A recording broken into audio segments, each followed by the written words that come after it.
हृदयेत्तिना श्रीवेङ्कटनिवासाय श्रीनिवासाय मङ्गलम् लक्ष्मी सविभ्रमालोकसुभ्रूविभ्रमचक्षुषे चक्षुषे सर्वलोकानां वेङ्कटेशाय मङ्गलम् श्रीवेङ्कटाद्रिशृङ्गाग्रमङ्गलाभरणाङ्गये मङ्गलानां निवासाय श्रीनिवासाय मङ्गलम्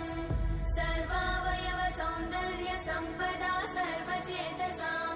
सदा सम्मोहनायास्तु वेङ्कटेशाय मङ्गलम् नित्याय निरवध्याय सत्यानन्दचिदात्मने सर्वान्तरात्मने श्रीमद् वेङ्कटेशाय मङ्गलम्